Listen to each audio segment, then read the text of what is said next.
January is Financial Wellness Month, and Barry Bigelow from Great Waters Financial is here to share 3 tips for achieving financial wellness and the pitfalls to avoid. Barry, good morning. How are you? Good morning. I'm doing well. All right, so the first tip that you have is for people to invest in themselves. Now, it sounds maybe easier said than done. Do people struggle with that? People do struggle with that. We tend to live, especially in America, we want to live a lifestyle that's just spending every dollar that we have, and we tend to think about retirement as something we can push off till later because it is so far off for many people.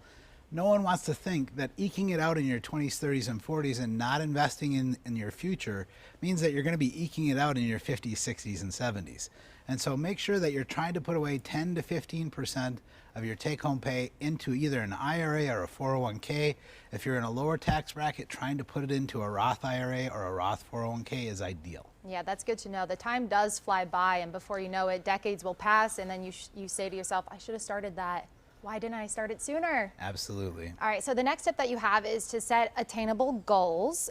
For some people, that might be more difficult than others, but where do we even start with these attainable goals? Yeah, we live in an area with a wonderful marathon, and if you ever talk to a marathon runner, they have goals for each part of the marathon. So in the first mile, I want to run this fast. Halfway through, here's where I want to be, and when I get to the end, this is where I should be around. And so setting a financial stopwatch for even for a year, saying in March, June, and September, I'm going to check in on these goals, see how I'm doing, and make adjustments if I need to, is huge. Because if you wait till the end of the year, it's too late. There's no way to make adjustments, and you probably won't hit your goals. So making goals that are short, medium, and long term, as well as in the short term for this year, 10 years from now, and 20 years from now are extremely important. Right, and people can use others to help them with these goals. You can build a team. Who should be the key players? Yeah, well, the key players should be people that you trust, and I hate using the word accountability, and so I'd like to say find a financial fraternity, which is people who are of a similar income, who have similar goals, who can support you when things go bad, and who also want what's best for you as far as your financial future. And what can shake people up? What can kind of knock them off the path to this achieving this kind of success? Yeah, not being able to plan for those unexpected expenses. So if you're early on, you might want to research what are unexpected expenses for a college student, or what are costs that people don't account for a college student. And as you're going through life, just making sure that you're educated. If you're buying a home, hiring an expert. A lot of people say, well, I can't afford to have a home inspection done. And the reality is you probably can't afford to not have a home inspection done.